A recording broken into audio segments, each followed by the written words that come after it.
Boom, baby. We are live. Welcome to Tokyo Crypto Show, episode 111. Do you want to see your crypto pump? Do this. Guys, we know that the market sentiment is pretty bad. We know that you guys are not feeling good at all.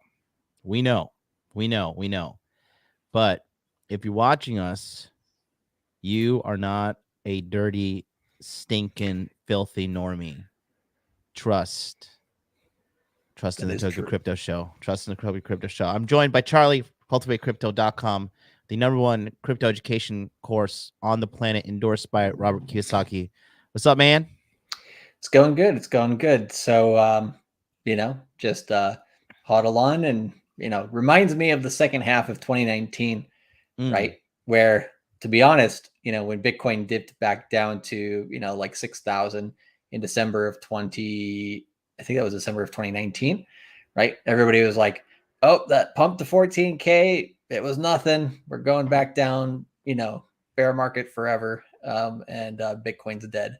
Right. Kind of reminds me of that portion because that was after about, right. We topped. I remember when we did the Tokyo Crypto Show from the moon. We had that was funny. We had that fucking, we basically took off. We had that video behind us. That was pretty good. But we did that, right, in the summer of 2019. And that was when we were probably about a month away from the high of 14,000, right? And then we slogged down to 6,000 until it was about December of 2019. Then we got a bit of a pump, and then obviously Corona crash happened, and that was just, kind of took everybody by surprise. But generally speaking, right, that it ended up being about 9 or 10 months of consolidating action in a bull market. I can't stress that phrase or terminology enough because that's what it was, and that's what it is in this case as well.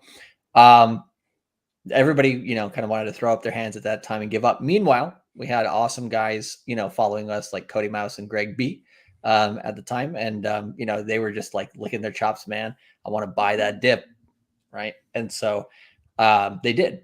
And those guys are still with us because they're still here because, I mean, they have the right mindset, essentially, One thing Miguel does say, and I agree with this 100%, is that this crypto game is a war of attrition. And Bitcoin tends to like to press its thumb right down on those emotional buttons, right?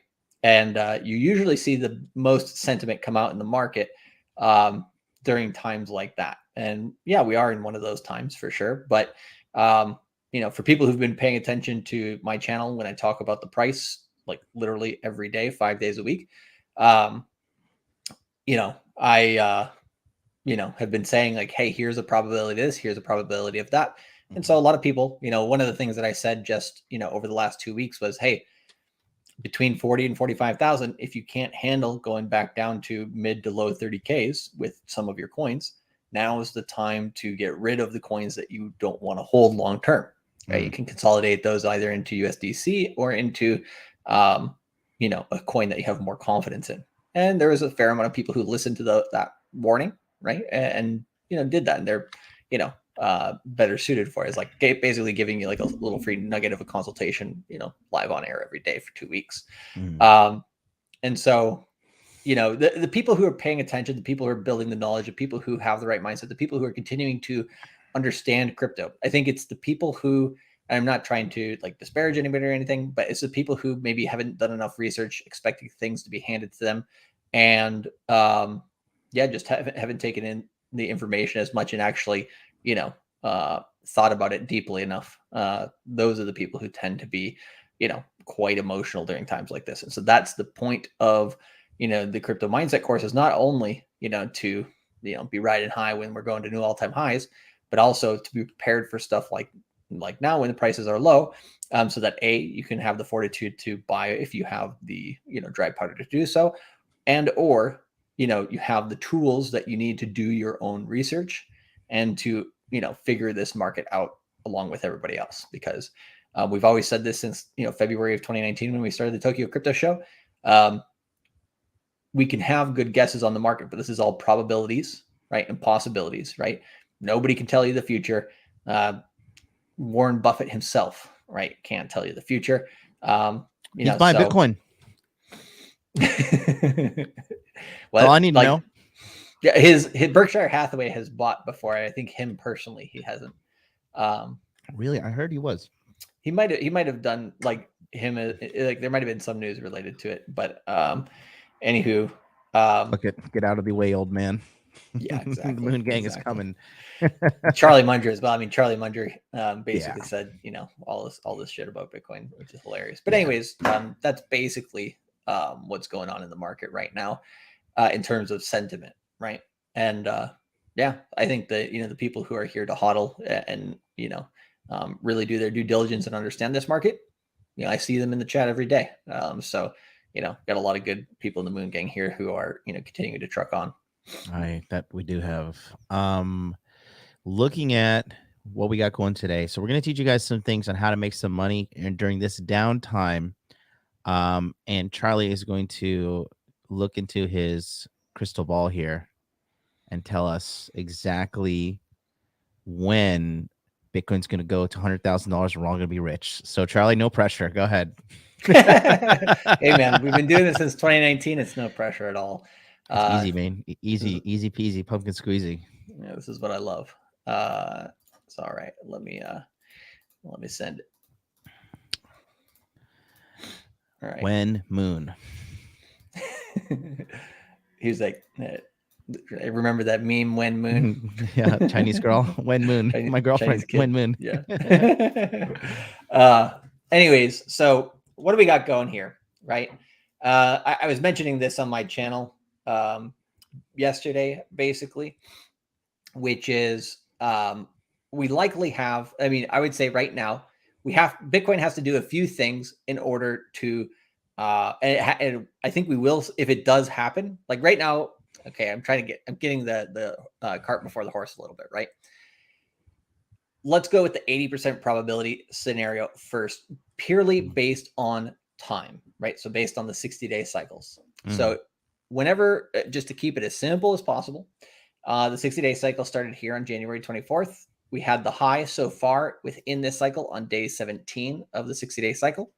And then we have the midpoint of the 60-day cycle that we've been waiting for the last few weeks, maybe 2 or 3 weeks, on February 23rd. And what I've been mentioning to you guys the last 2 or 3 weeks is that the closer we are to the cycle low that we had here on the 24th, or the closer we are to the cycle high that we had here on, let's see here, December 28th, which is at $52,000, whichever one we're closest to, by the time we get to the midpoint of the 60-day cycle, that's where the path of least resistance is going to be for Bitcoin, right? So what that means is basically the path of least resistance is down. Doesn't mean we have to go down and make a new cycle low. There are several scenarios where we get basically get a higher low and we don't go below this area. And I can talk to you about some of those. But 80% probability, usually when we get this situation, 80% of the time, we kind of bounce down here and we get a lower low around between, I would say the earliest we would get a low would be like March 10th, day 45 of the cycle. But that's, I would say, maybe like 10% of the time. If we go over here to between day 50, which would be March 15th, to day 60, I would say 90% of the time you get the low between that area, right? So let's go and assume day 55, which is March 20th, right? So the worst, in my opinion, not the worst case situation, but the worst probabilistic situation that looks possible would basically be for Bitcoin to come down here and just kind of slowly bounce around and, around day 60, get a new low, maybe at about $31,500. All right. So that would just be, kind of a similar action to what we've seen here throughout the last 260 or the end of the last 60-day cycle, and then the end of the one before that. That's basically what we've seen for several months. Now, there is that 20% chance, right, that this doesn't work out in this situation. And I can use some other form of analysis and information to show you guys how that would be possible. But essentially, the two scenarios, so that's the bear case, right? So what's the bull and crab case? I would say for people who are bullish, don't don't look a gift crab in the face, I guess is the best way to say it. You know, that phrase with the don't look a gift horse in the nose or mouth or whatever the hell that is. Basically, if we crab around here and we don't make a new cycle high, but we do something like this, right? And we get a low that's a higher low, which is very possible, but maybe lower than any point we've seen in this 60 days, which that would have to be below this candle here in terms of a wick. And so, yeah, that could happen, right? And this would actually be for the bulls, even though they'd be a little crabby in this situation. No pun intended. Stupid jokes. But basically, this would be pretty positive for Bitcoin, in my opinion. Why? Right. Just because we're holding up pretty much above 35,000 pretty decently, right? So that would be one scenario. And then the bull case scenario is something a lot. Well, I would say there's two bull case scenarios, but we won't get too carried away. I would say, let's say a bull case scenario is we get, a bit higher, we come into a cycle low, something like this, and then we send it into the next early 60-day cycle, right? That would be the bull case scenario. And this is just purely based on time within the 60-day cycles. Now, if I want to do some Elliott wave analysis, one thing I was saying is in this either crab or bull scenario, the thing that we want to keep seeing is what we call three-wave structures. So without going into too much detail, I'll try to keep it short and sweet and a little bit simple, is we basically have, when it comes to three-wave structures, let me go here. We have this sort of A, B, and C wave here, right? And then we have this A, B, and C wave here. So if we just keep crabbing around with these types of three-wave structures, A, B, and let's say C wave, which would be slightly higher here, which we could see going into the end of the 60-day cycle, and then another A, B, and C wave. So if we see something like this, right, this is really positive. The reason for that is most people, when they look at Elliott waves, a corrective or an ABC structure usually comes in corrective phases, meaning phases where we're, in a counter to the main trend, which the main trend, over the last few years has been bullish, right? So why would we want to be in a counter trend scenario? Main reason for that is because these lows can hold. And if we go and take a look at this chart here, a little bit more of a clean chart and a zoomed out look on Bitcoin, it would give credence or high probability to this type of move where we basically have, if we zoom out, right, when in doubt, zoom out. We have this bull phase here, we have a bull phase here, and we have another bull phase to come in this market. I am 99.9%, 99999 after that, sure that we have not had this wave 5 in this market yet. So what is that? Because on the screen there, you have that bleeding into 2023. Correct. So is that what you think the situation is? Yeah, because the longer that this corrective phase within a bull market, which I said was the correct terminology before, which is also what we had here, even though during it was, I would say there are some people around December of 2019 around here were saying, man, I've endured a bear market in Bitcoin. I'm like, not really. No. After the Corona crash happened, I was like, okay, now not really, but fair enough. Yeah. I'll give it to you. So, I mean, that was pretty severe, but it still wasn't from this high of 14,000. It still wasn't a 75% plus drop, but it got pretty close, 73%. So, hey, I'll give it to him, right? But anyways, we have the same scenario here where it takes a long time. This has basically been happening since April of 2021. And if it continues in this type of fashion, we basically we'd have that new all-time high from November, but it'd basically be, crabbing a crab market for about a year or more, right? And so if this scenario does play out like this, if we keep getting these three-wave structures, but over, let's say, this 60-day cycle and the next 60-day cycle, we tend to go up more than down, right? Then we probably come up here in somewhere between 55,000 to 65,000. We get rejected one more time, and we come back down into, let's say, August or so, right? That would shake out a ton of people from this market. And so the more three-wave structures we have, because these triangles, are made in three-wave structures. One thing you can see here is if I delete this we can go and basically see, right, like an A, B, C three-wave structure. Right, we can see another one here. If we go from here, like an A wave, B wave, and a C wave, right? And even within there, you can see three-wave structures with an A, B, and C. Because basically in LE waves, the macro structure can be subdivided into a bunch of smaller, similar structures, which in this case are three waves, right? And then we can see an A, B, and a C wave, right? And then we see currently, right, potentially a smaller form of one, like an A, B, and then C wave coming up here, let's say around 56, like let's say 55, 56, $57,000. Right. Let's say we get rejected there, get a little steeper curve, right? The more, the lower we go on the high, as long as we're creating these micro or smaller three-wave structures, then the more tight Bitcoin's price will get before, and the sooner it would pump out of this, basically. So it's kind of counterintuitive. If we keep seeing that structure, you actually want to see Bitcoin not go up too crazily, because then that means it won't go down quite as hard as well. And then it will cause it to have less time in this structure. The last time we saw a triangle that was kind of similar to this scale was, and we can kind of go back in the way back machine a little bit here. Let's zoom out, was in a much bigger form, the last entire bear market plus the early stage of this bull market. Essentially, we had this higher lows that had a triangle type structure. Also with the lows, we had higher lows and lower highs, and then that basically compressed the price. Once you break out of there and you go past the previous high, which in this case was 14,000, you get a big jump. And what you can do is you can take the top of that jump to the bottom. You can take the bottom to the top, and then you put that on the breakout, right? And then that gives you a price target. And this gave us a price target of $27,000.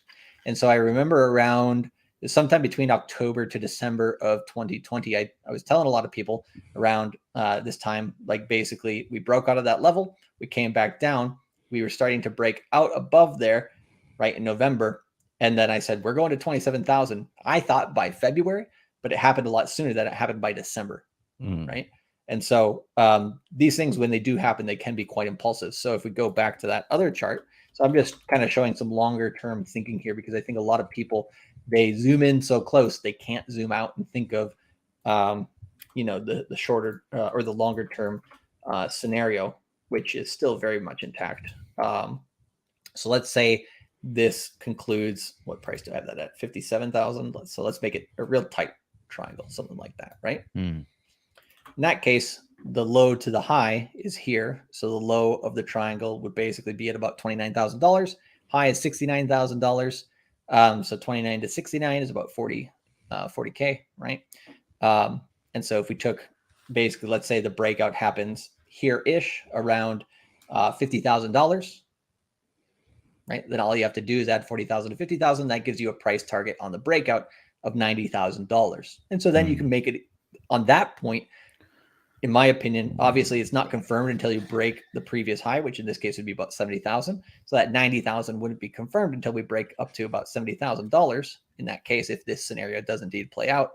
But you can start making calculated bets on the breakout of that triangle. And so if we go back again, then, use the last time this happened, right? So when we broke out of that triangle, we went to 27K relatively quickly, right? From September to November, December, so about 3 months. And then we went well beyond that, right? So we went even 2x beyond that. If we go 2x beyond 90K, not saying that would happen, but if it did, that'd be $180,000 Bitcoin, right? So, that would be, basically nice, right? So, does this mean, is this the only scenario that can play out? Of course not, right? We don't actually have enough data points yet to say this scenario is actually going to happen or is happening. But the more, like I said, then if we go back down to the shorter time frame and we look at more of, I guess the shorter time frame chart is on this other one. The more of these three-wave structures that we have, right, the better. And so it seems counterintuitive if you're looking at it on a short-term time scale, but when you zoom out, it looks a lot better. And so that's basically what we'll be watching here over the rest of the 60-day cycles, if we're crabbing in those 3-wave structures, right, that's better for Bitcoin to have that triangle scenario. So yeah, we'll see what plays out. And, if we do break below the price that I would say, hey, you got to watch out for a little bit from the current prices, would be basically this line here at 0.786, because we've had an uptrend here, right? And the 0.786 is where that uptrend would basically get canceled out, which is at 35,800. So basically, let's say $35,000, $36,000, right around that area.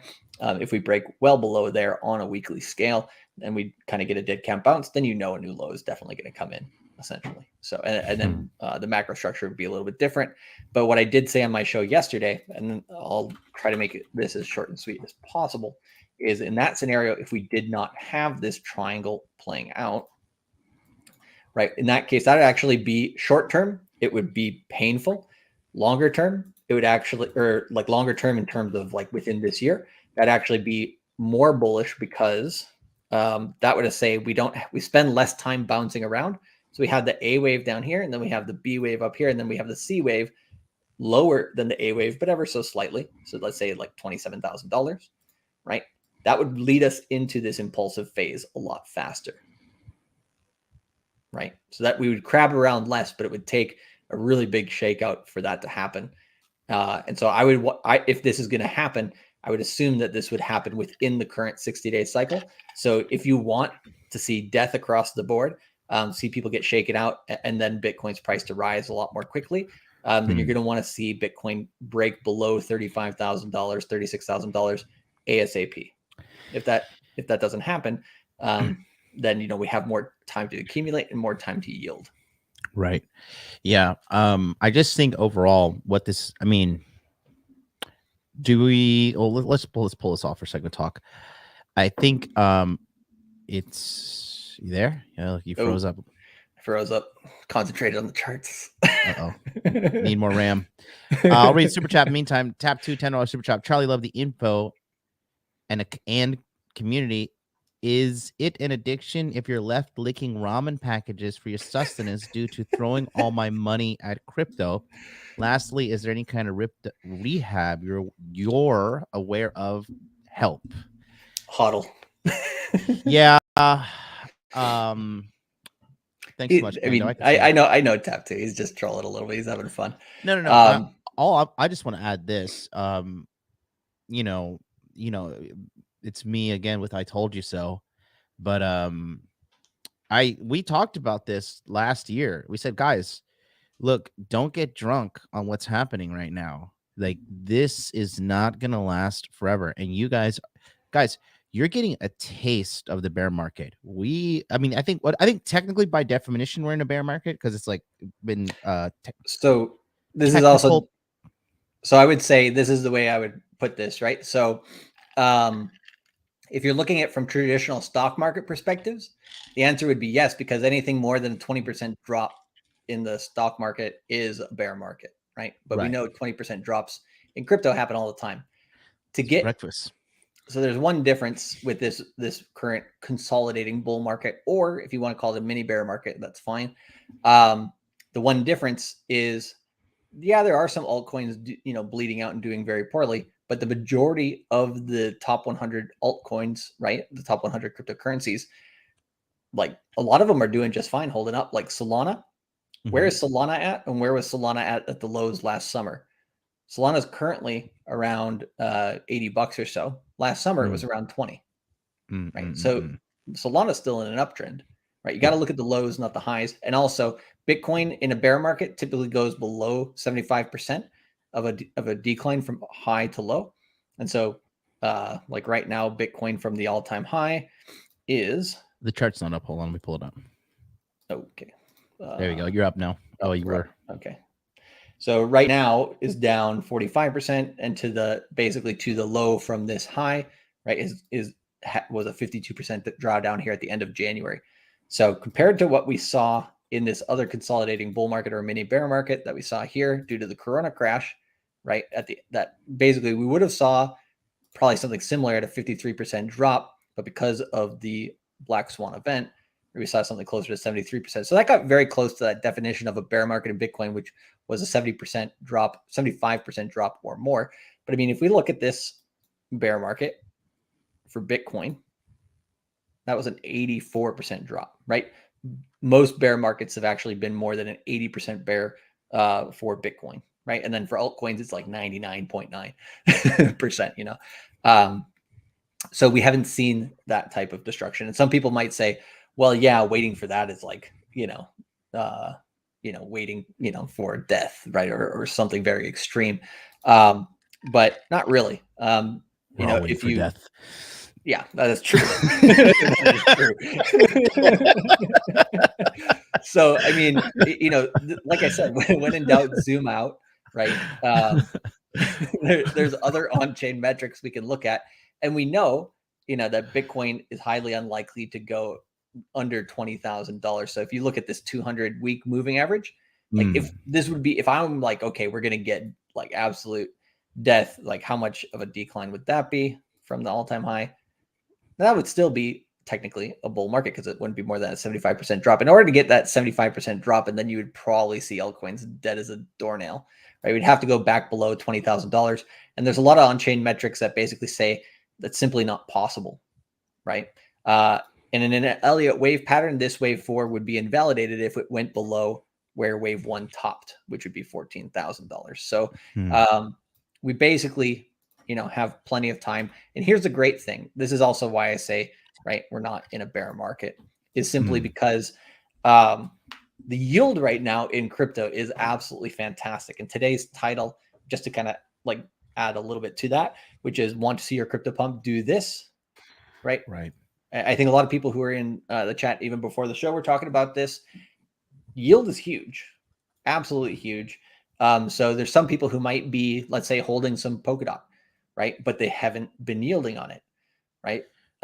Make sure to put that either in the Fearless wallet, or you can put that on Kraken, or Celsius allows you to do that, and you can get your extra coins there. Because during that consolidating phase where we're going sideways, the most important thing to do is to cultivate your crypto and compound your crypto, right? Whether that's by buying more or buy and only of coins that you have conviction in and that you understand, or basically compounding your coins by yielding on them. And yield right now is not gone away. In a true bear market, yield will die because there's just no way to keep that train going if there's not some sort of bullishness in the market. But what tends to happen to people psychologically is when prices are sideways, right? People get bored, right? Most people don't have a long-term outlook on this market. And so that's why I said at the beginning of the show, this kind of feels like 2019 vibes a little bit, simply because when everybody else has given up, we're still here, right? And this is, I think, very, very important because there's so many people in this market who are ready to throw up their hands and, give up. And I think Paul H in the chat says, what's the best yield on DOT? Basically, if you go to Fearless wallet, you can get the most yield there. You get pretty competitive yield on Kraken as well. But yeah, one of those two will give you the most. So yeah, Jim put that in the chat. Perfect. But yeah, I would say then, think about that same thing for all your other tokens, right? With Phantom ecosystem right now. The other thing on yield you got to be very careful with, though, is you can go degen. You can go very degen. So,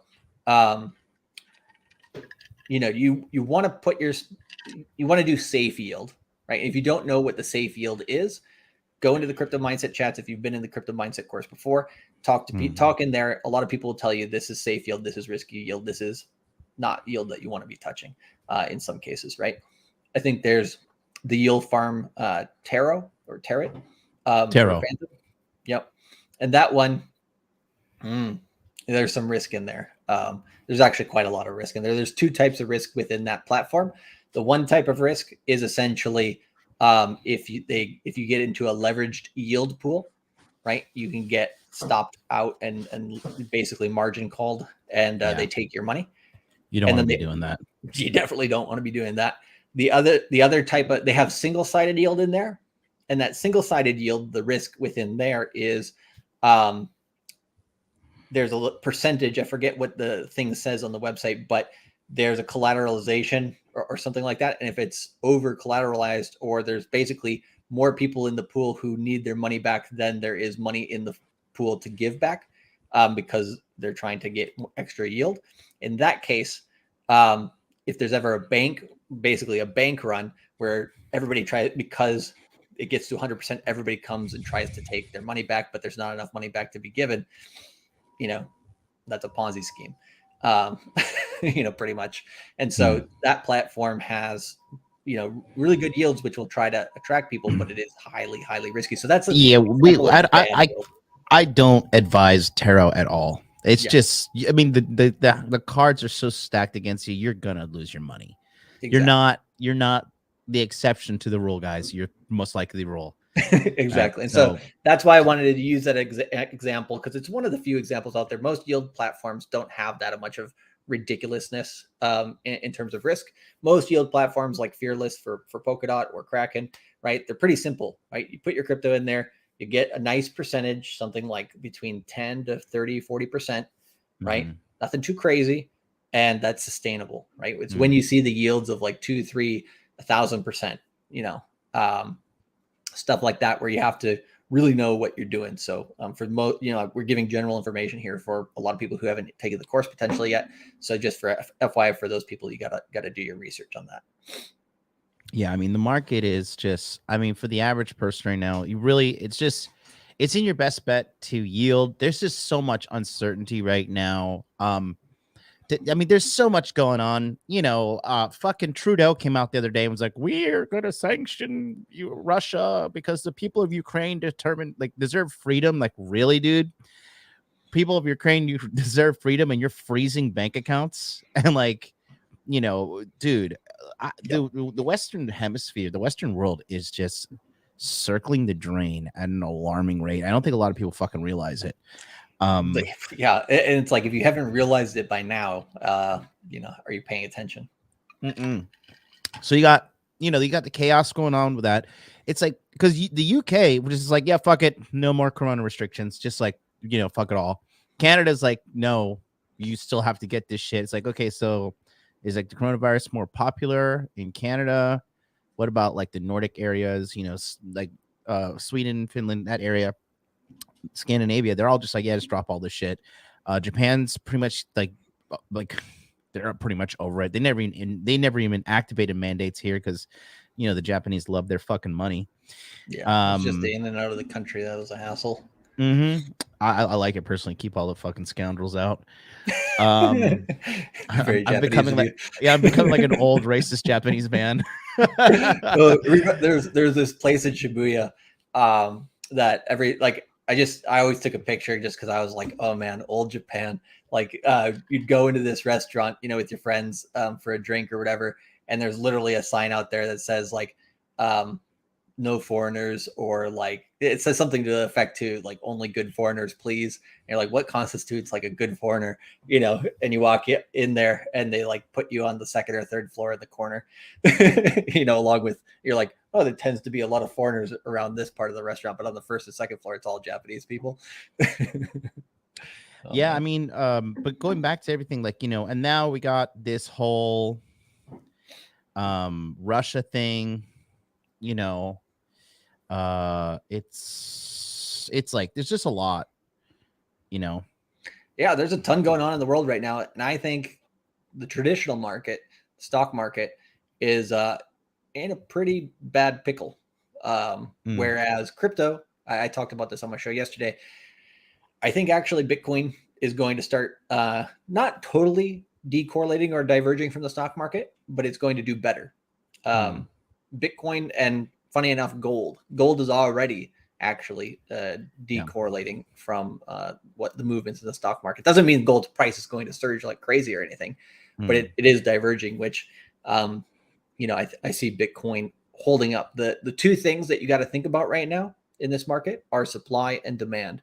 The supply, we don't have enough of, right? Yeah. Whales are taking their money off of exchanges. If you go on the on-chain data and you look at what the whales are doing, right? Are they selling right now on exchanges, or are they taking their money off of the exchanges? they're doing B. And so that on the supply side essentially says they have conviction they're not selling at these prices. The people who have been in the market shorter term, the last 155 days or so, those people, they've capitulated for the most part already. So they're not selling. So who's selling in the market right now? The normies. Well, not even the normies. Like the normies are the short-term traders that have only been in like the last 155 days. So some of the normies, but not enough of them, right? And so that what that means is the supply side, there is a supply shock or a contraction in supply, and there's not enough of it, which usually makes the price pump. But the price doesn't pump dramatically until there is extra demand. So essentially, when you have half of the equation not there, right, we'll get demand by the price getting back up to new all-time highs, but that will take time, right? Essentially, right now, it's just a waiting game, right? You have supply, which will hold up the price of Bitcoin. Hold up the price of Bitcoin pretty well around that 30K region. So we can be pretty comfortable buying around that region.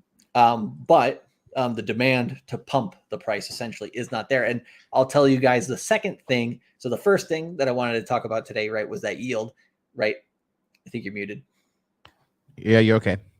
Okay. So that supply, or basically the first thing to do in this episode, if you want your crypto to pump, is accumulate more coins by yielding. Because if you do that, it's not going to make your bag pump immediately. It's a slow, it's kind of like, that slow cultivation, right? But then when the price pumps, your bag pumps. The second thing I want to talk about, which we can kind of hit on a little bit later here, is essentially something you can do to help a spot ETF become possible. And we'll talk about the importance of that, basically, which will help the demand side on crypto. So, yeah. Which one do you want to talk about first? This comment or that? Oh no, this is I'm just throwing it up there. Richard Hart versus Peter Schiff. I got my popcorn ready for that shit, man. That's gonna be fun. I'm eating my potato chips now. I think that's it in about 7 hours. We should, I wonder if we should like a live commentary on it. Me, you, and Miguel. Miguel isn't available. I know that otherwise he definitely would. But well, we'll think about it later. But I think personally, Richard Hart is going to smoke him. Oh, for sure. He's going to wipe the floor with Peter. But here's the thing. Okay, so I got to play devil's advocate a little bit, right?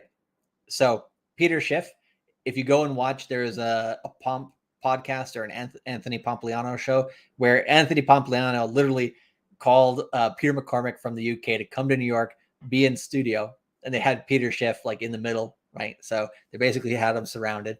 Peter Schiff, like, he made me want to buy gold a little bit, like he's not a bad debater. So I think ultimately he will lose the argument, but he won't go down without a fight. So he's like one of those boxers who's like, he's going to throw a few punches and he'll actually land a few. But yeah, at the end of the day, he's not going to win. Dude, because Peter Schiff is not a hot girl, Richard Hart is going to smoke him. That's pretty good. Yeah, Richard Hart is a little softer on some people. Yeah, that's true. I'll say this. I mean, I've seen Peter Schiff, because Peter Schiff is just like very dialed in and saying his spiel or whatever. He went on Joe Rogan's show and Joe was like, dude, you're stressing me out, man. Chill out. He's like, can we get this guy some fucking whiskey? Like, they were like, give him some weed or whiskey. They're like, give him some whiskey. And yeah, I think it's gonna be interesting to watch. Is it live on YouTube? Whose channel is it on? So it's not on YouTube. I think it's hosted by Peter Schiff's website, and the only thing you have to give them a good amount of data, like I think it's like email, phone number, and something else.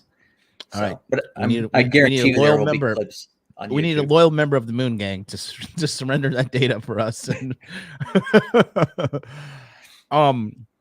yeah, personally, I think that if you have the right foundation in place for the project that offers yielding, I don't think it's a bad idea. And obviously not financial advice, yada, yada, yada. But, Spooky Swap has some pretty good yielding options. I know people have been yielding Boo for a while. Tomb does offer some decent opportunities. Tomb Finance also has some good yielding opportunities. I think now, if you have dry powder, getting in is actually a pretty good time now because everything is just so fucking cheap. It's like insultingly cheap. Could we go down more? Yeah, for sure. But the way, like I said, what we're talking about, as long as we keep on going sideways, this is just us pulling, the sling for the slingshot back further, and further. Yep. I think you and I we watched Bob Lucas's recent analysis, and I the think one that we watched at your place before the Super Bowl. Okay, gotcha. I think he has a little bit too much boomer glasses on, but I think he's right as well, and he's saying like he doesn't believe we hit that top. He says as time goes by, though, he believes that maybe the 69,000 top was different, but I don't think it. I think sorry, can you hear that? No, I can't. Okay, only I can. Okay, yeah, I can see the message. That's fine. But yeah, I just think right now, really, it is just a time to test yourself mentally.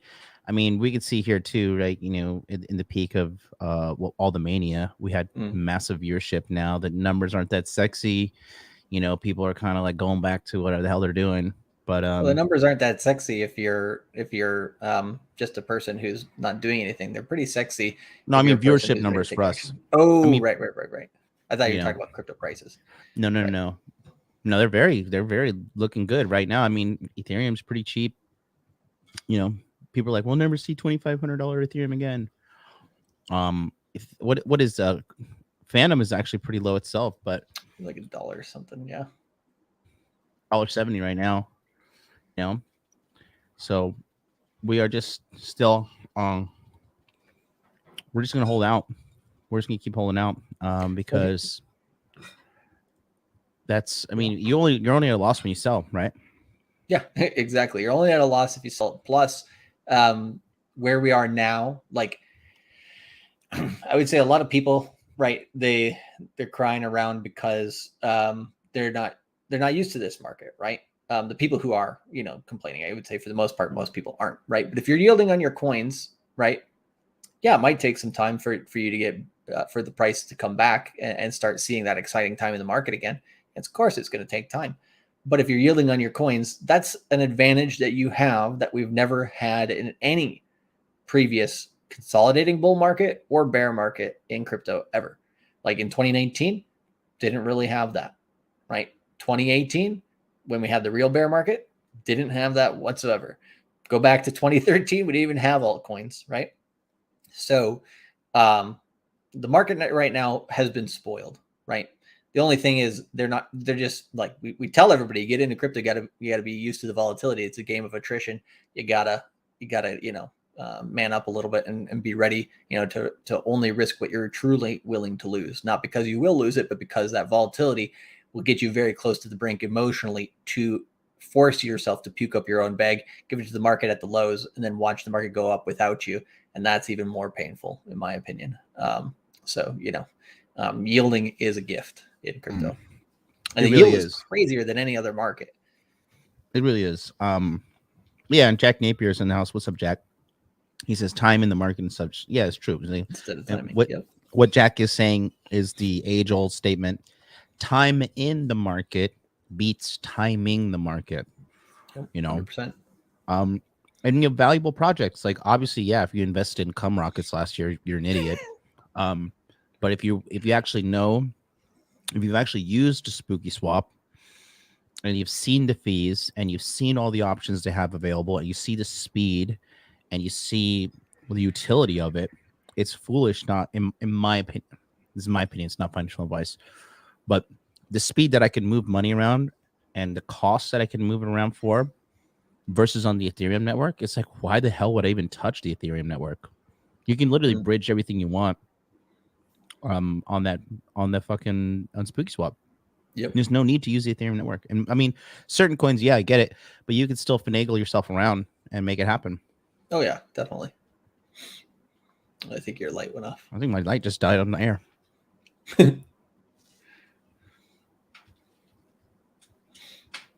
There we go. Nope. We're good. Anyways, so what else are we going to talk about here? Yeah, so that's the I think that the easiest half, and I would say people in the chat really understand that. We've already saw people talking about this prior to the show. So I would say 95% of the Moon Gang, right, has the right look, has the right mindset, has the right outlook, right? It's I would say a non-silent minority, that basically, they cry themselves to sleep at night because they put too much risk for themselves on the market, and that's on them, right? But the second half here is something you can actually do, right? An action you can actually take to try to see this market, come out of the depths and pump, baby, pump, pump, pump. So if you want to pump your own bags, I would say there is some degeneracy to this, not in terms of financial degeneracy, but just depends on really how you feel about banks and institutions and money managers, essentially. But let me share this article for you guys. In the meantime, guys, don't forget to smash the like button on both of our channels, please. Yep, I think on my channel we're at 158 likes. If we could get that up to 200, that would be awesome. And get John's channel up above 150 would be great. So what we got here is an article that I had to, because this is from Business Insider. I don't subscribe to them, so I put this at the URL in the Wayback Machine, and we get the article for free. Yay! It's a little hack for you guys if you're trying to look at articles from like Bloomberg and stuff. Hacker man Charlie. Yeah, the poor man's hack. Not really the what do you call it? Sophisticated man's hack.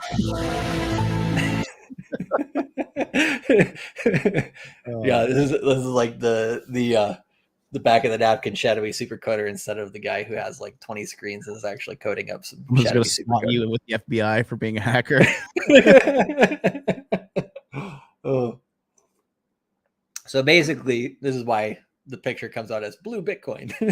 But anyways, the title of this article: the world's largest crypto asset manager, which is Grayscale Bitcoin Trust, launches a first of its kind campaign to help push for SEC approval of a spot Bitcoin ETF. So we're going to talk about this campaign and how you can help if you so choose. I'm not here to say you have to, go and help this campaign, but it is an interesting one.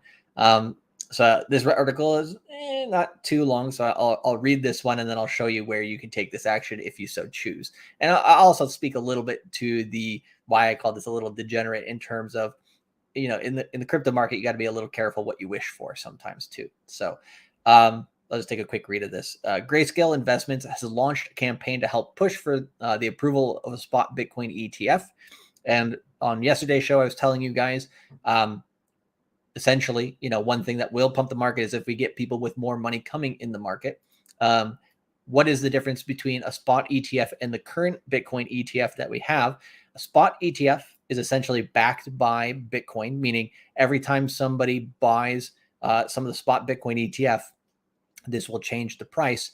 It will follow the price of Bitcoin a lot more closely, and Grayscale would actually have to go onto the market and buy more Bitcoin to have enough collateral to pay out the people who are buying this spot ETF. Whereas the current ETF that we have for Bitcoin came out in October in the United States, is a futures-based ETF, which is not backed by Bitcoin. It's just backed by paper. So essentially, that does not actually positively affect the price of Bitcoin, right? So because there's nobody having to go out on the market and buy the same amount of Bitcoin that people are trying to buy through the ETF. So spot ETF is the way to go if you want to push the market up.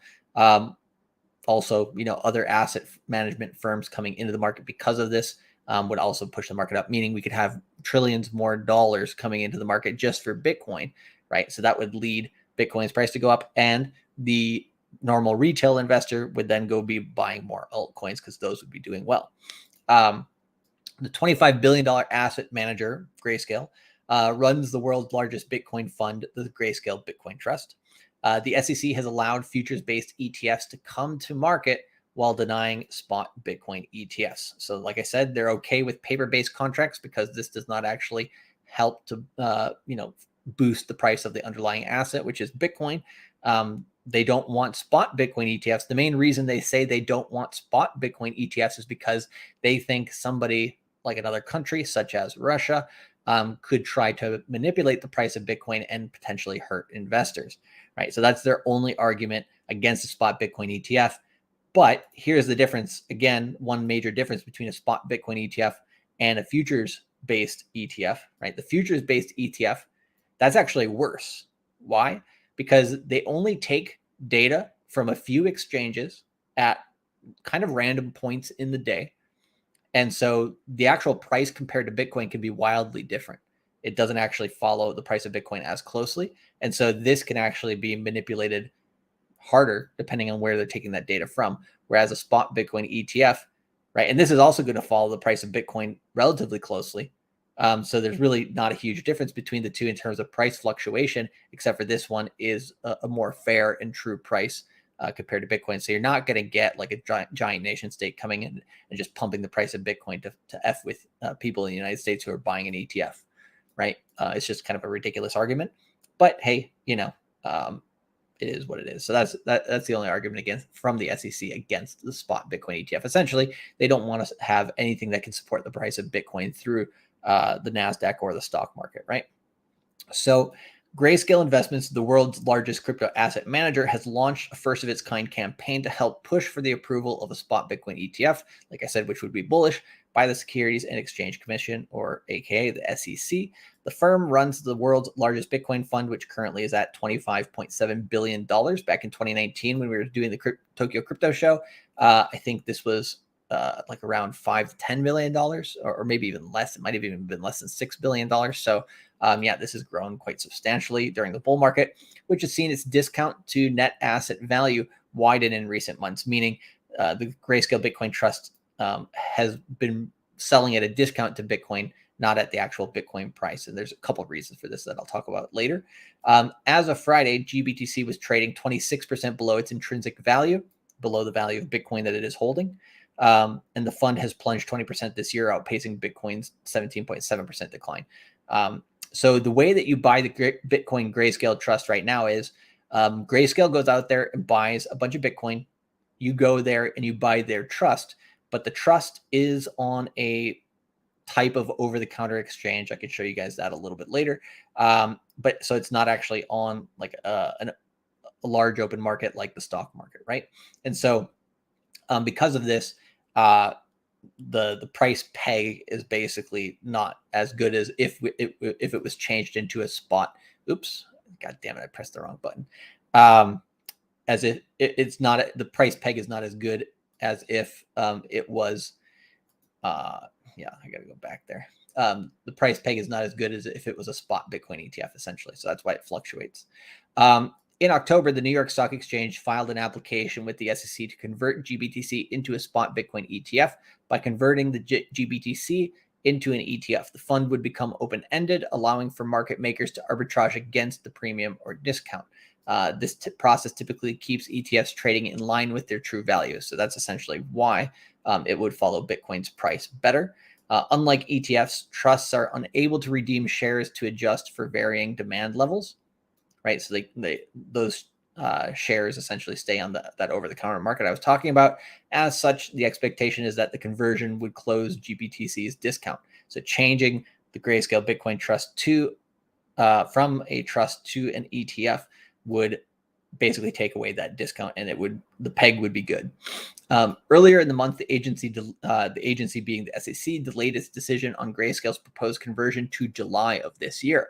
As part of the SEC's decision process, the agency opens up the proposal for public comment, although most of these filings remain obscure and garner few comments. So I think, I forget when the last one was, but there was another one in early 2021 where it was a crypto related comment field, and they got more comments in like a course of a month than they did on any other proposals in like 5 years. And so I haven't seen a lot of people on YouTube or Twitter talking about being proponents for this. But basically a lot of people should be talking about this, in my opinion. So that's why I wanted to talk about it on today's show. So yeah, we're going to try to make this ability to make a public comment less obscure than it may otherwise be. Grayscale's campaign aims to educate and encourage American investors to take action by sending the SEC comment letters on its ETF application during a standard 240-day review period. Nearly 200 letters have been submitted thus far to the SEC following a Grayscale tweet on February 10th. So this is the tweet. If you're interested in sharing your thoughts with the SEC on whether GBTC should be allowed to convert into an ETF, visit this link and click submit comments to this proposal. And so we can go and show you guys how to look for more information on that in a second here. But we are not yet aware of other firms who have implemented a campaign to encourage investors' engagement with the SEC. Said their CEO. And in this instance, our team is ensuring that the investment community is made fully aware that they have the ability to share their views with the SEC on this historic and important decision. We can go into the other part of this article, but if I want to get a little bit closer to the point, essentially you can go here. I'll give people in the chat this link here in a second. But basically, advocate to convert a GBTC into an ETF. And you can literally get an entire breakdown on Grayscale's website about how to do this and what why it's important. But basically, if you want your bags to pump, or if you just want the crypto market in general to pump, you can press this email the SEC right here on their website, which is pretty hilarious. But it goes through here why it matters because it pumps your bags. How to submit your comment. This gives you the exact form of how to submit it. What this could mean for GBTC. This is actually somewhat important to look at. If GBTC is approved to convert to an ETF by the SEC, a few key things would change. It would uplist from OTCQX, which is an over-the-counter exchange, to the actual New York Stock Exchange. So what that would do is it would put the Grayscale Bitcoin ETF on the New York Stock Exchange, and it would allow corporations which have been hesitant thus far to get into Bitcoin to buy Bitcoin right off the stock market, right? Something that they're used to doing. And it would be, through this ETF. So it wouldn't be directly. And so it'd be a little bit more palatable from their, basically their law departments, which are trying to keep them, in the right situation. So this is a much easier way for people to put Bitcoin on their balance sheet, and more money would essentially come into the market. This would force Grayscale to go out, buy more Bitcoin off the spot market to support all the buying of the ETF, therefore pumping your bags, pumping the price of Bitcoin, which we know Bitcoin runs the market. And then this would make Ethereum's price go up, and then it would bring more retail traders into the market as well. And happy days, price pumps. Now, there is some negative effects of this that I'll talk about here with John here. The ETF would be more efficiently track the price of Bitcoin, eliminating premiums and discounts. So that's good. Grayscale would reduce the management fees for GBTC. And of course, they would make a hell of a lot of money too. So don't get me wrong, Grayscale benefits from this tremendously. But you can go and see kind of the timeline of different key events. Back in October, they approved the futures ETF. Then they basically submitted files to the SEC in October as well. The SEC rejects the spot ETF in November and again earlier this year. And a lot of people are disagreeing and saying, hey, if you have a futures ETF, a spot ETF makes sense, but the SEC does not want to support the price of Bitcoin. So if you would like to support the price of Bitcoin, or hey, here, in this case, Grayscale, you could email the SEC. Now, the one negative side effect to that, right, is, like I said, it's a little degen. You got to be careful what you wish for. What do I mean by that? If you do that, right, one thing is and this is kind of an inevitable in my opinion, right, which is you are basically inviting more Wall Street into crypto, not directly into crypto, but you're saying, hey, I want, you're voting with your opinion that you want Wall Street related to crypto. Now, right, there's a negative side of that, which is be careful what you wish for, because that's in 2017, everybody wanted, right, the traditional market to be in crypto. So they said, sure, we'll give you your wish. We'll allow you to short Bitcoin on the CME, on the Chicago Mercantile Exchange. Right. That popped Bitcoin's, did it coincide on that time, or just randomly, or did that actually pop the bubble?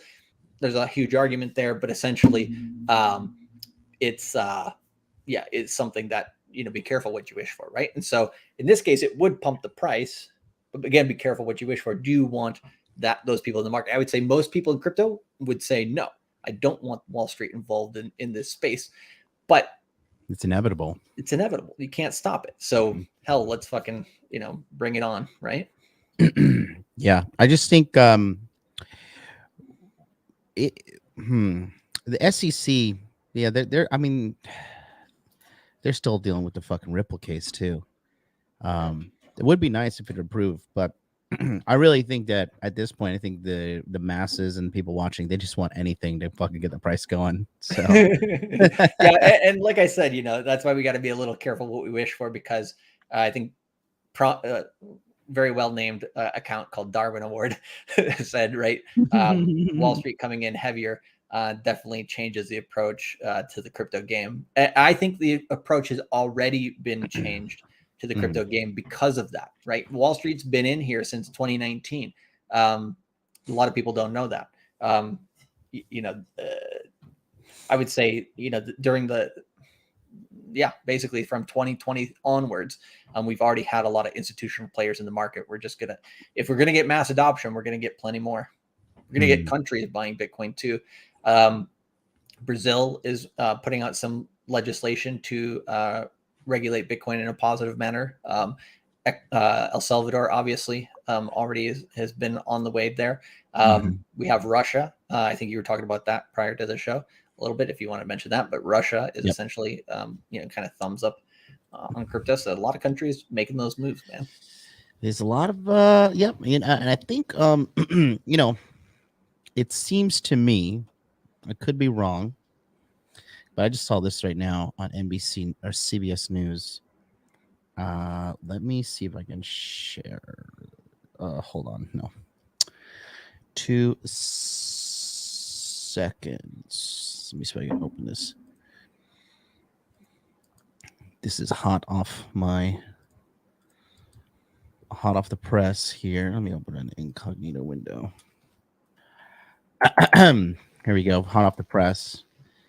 There's just so much nothing going on in the markets right now, I think. Have you seen this? The U.S. economy has been hit with increased gas prices, inflation, and supply chain issues due to the Ukraine crisis.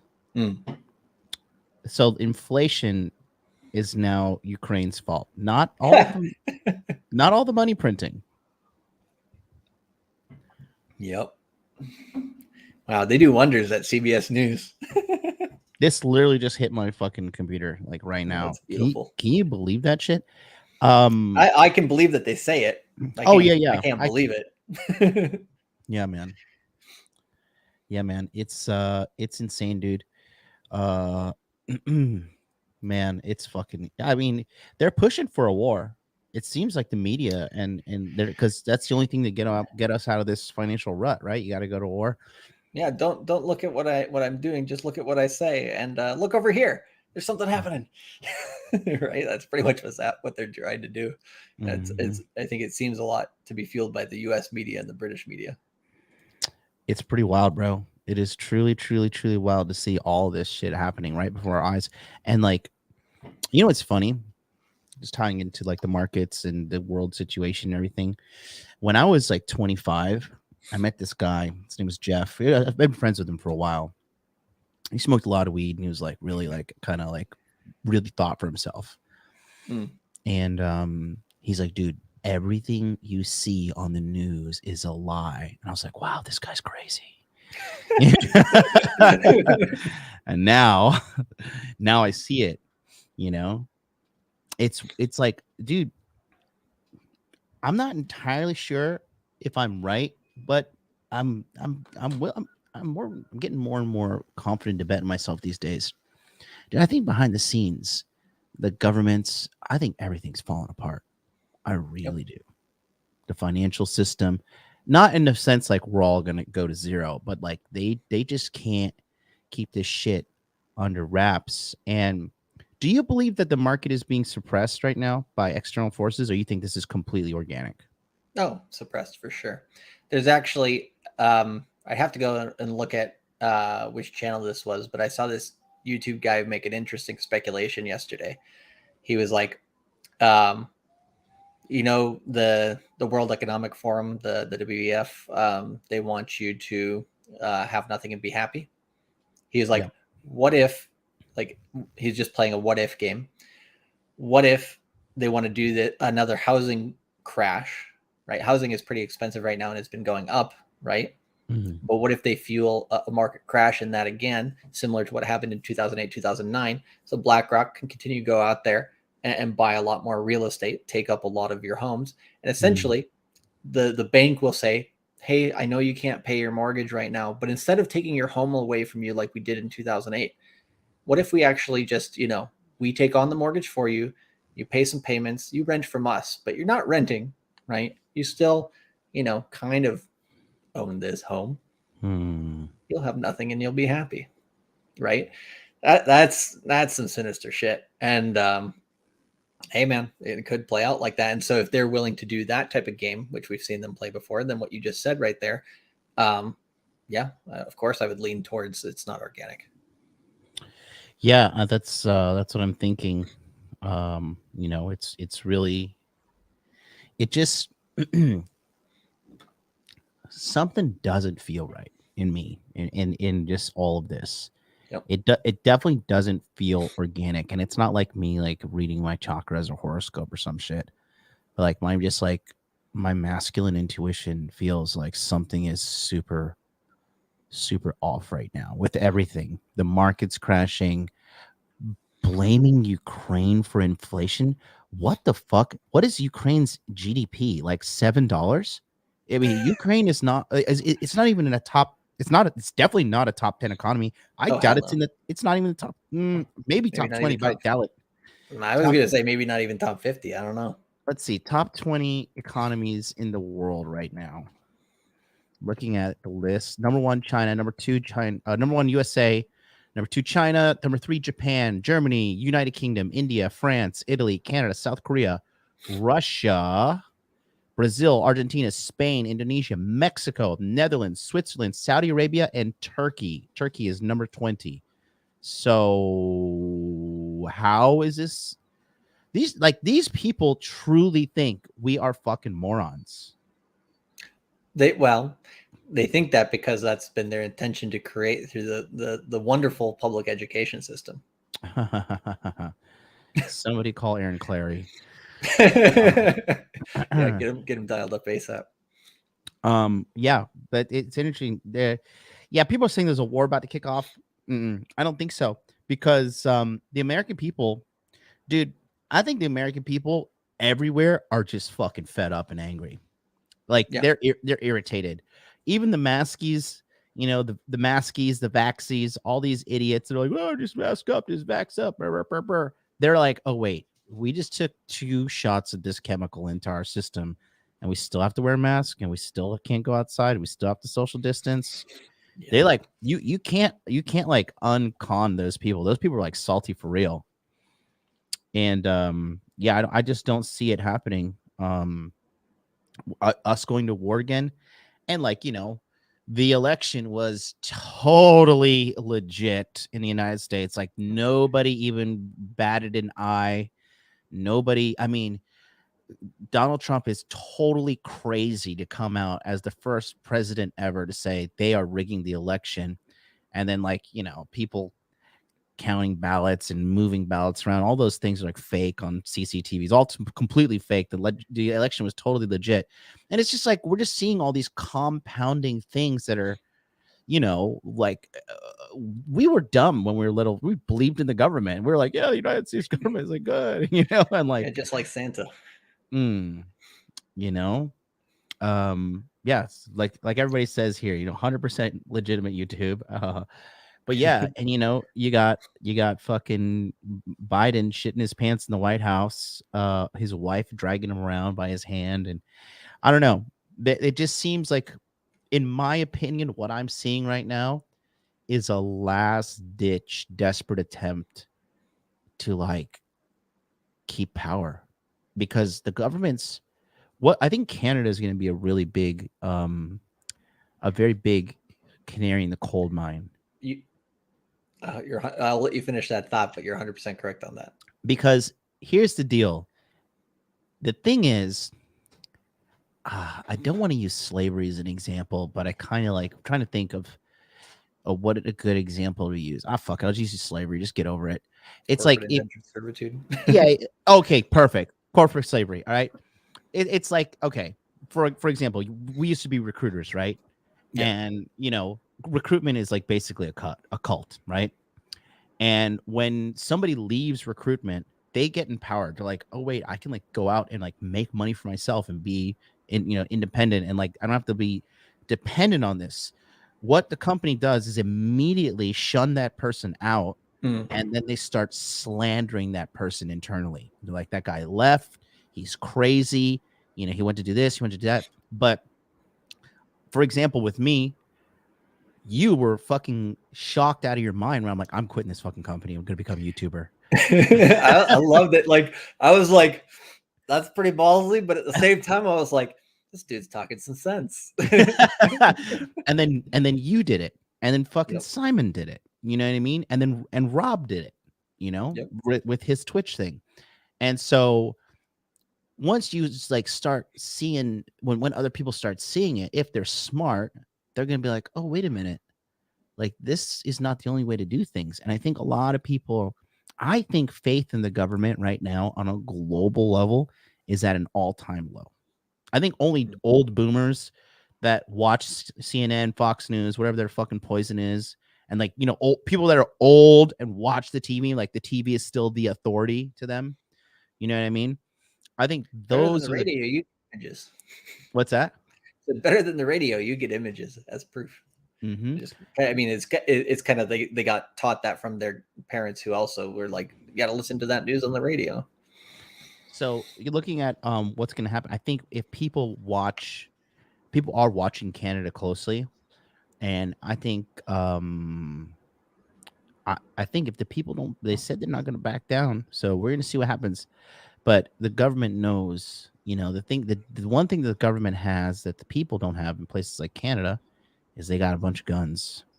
In America, that shit don't fly. We're gonna see what's happening, but what's your thought on like what's gonna happen with Canada? What's your opinion? I think the people are gonna win. I would say if the people win, we're just gonna expedite the whole process of people waking up globally. Yeah, I would say I hope to God the people win, right? Mm-hmm. Whether they do or not is going to be interesting to watch.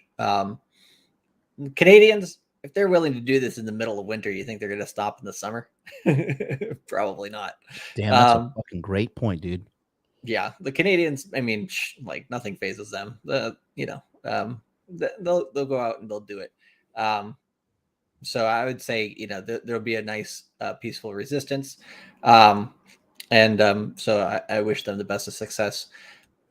But I would say one other thing I wanted to mention to your point, which is very interesting, is you're not alone, right, in your thinking. Actually, this is a really, really interesting piece of information that I saw today that I'll share here, that I think a lot of people probably aren't aware of due to the subject. So the guy who created Ruby on Rails, which is a programming language that is very frequently used in the programming world, right, to run a lot of the things that you use. The guy who created this, basically, this Bitcoin.com article says, capitulates on Bitcoin after seeing Canadian government's response to the Freedom Convoy. His response is interesting, right? He says, I was wrong on crypto. We need crypto, right? The creator of Ruby on Rails says the situation in Canada is terrifying and a real wake-up call. He admits that he was wrong about Bitcoin and cryptocurrency a few months ago. I would not have found it credible if you said a 3-week peaceful protest in Canada could have led to martial law, frozen bank accounts, and terrorist financing laws being used to hunt protest donors, right? He stressed. And then the other thing he said here was, to say that I've been skeptical about Bitcoin and the rest of the crypto universe would be an understatement of epic proportions. he basically noting that he had been condemning Bitcoin since the early 2010s. He cited many reasons for his opposition of Bitcoin, including Bitcoin's grotesque energy consumption, the ridiculous transaction fees and low throughput, the incessant pump and dump schemes in shitcoins, and the tether fraud. However, he has now admitted, my bigger beef was actually fueled by a lack of imagination. Right, a few months, and then he says that quote again. Right, I wouldn't have thought that this stuff was possible. This is crazy, absolutely terrifying, bonkers. Right, and he says, it's clear to me now that I was too hasty to completely dismiss crypto on the basis of all things wrong with it at the moment. Right, key being at the moment, instead of appreciating the fundamental freedom to transact, that it's currently our best shot at protecting that freedom. Right, that's from a very smart dude. Right, from somebody who, as well, has been a very big non-proponent of crypto. So I would say, pay attention, right? That's, if somebody's able to turn around like that on crypto, for these reasons, I think there's a lot of people getting convinced that, Bitcoin is something to be paying attention to. Lucky for them that the prices are at good buying areas, right? Yeah, dude. I'm looking at everything here, and I don't know, I do not.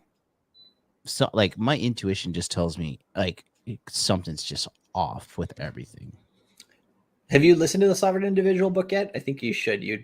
There'd probably be a lot in there that it would just start like you'd be like, ah, damn. Because I mentioned this last week, and I mentioned that quite frequently in my channels. Download that on Audible. I have it.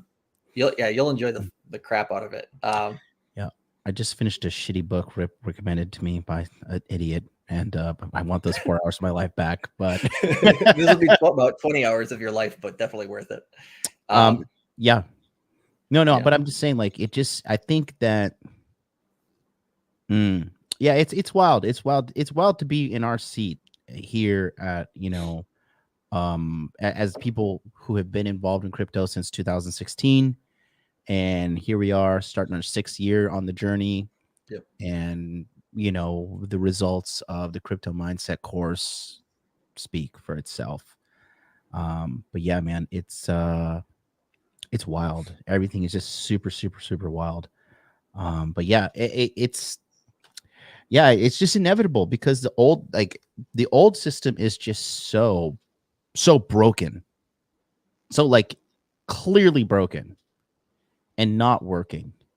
I was even watching, I saw a clip today of Elon Musk saying that you could we could totally power the entire planet with solar energy, but we're doing retarded shit like, windmills and fucking nuclear energy and stuff. Like, okay, I mean, I get nuclear energy has its place, but if there's some kind of accident, now you have a tainted spot on the planet Earth. Literally, like, the sun shows up every day and gives us infinite free energy. Why are we not harvesting it? Oh, it's not profitable.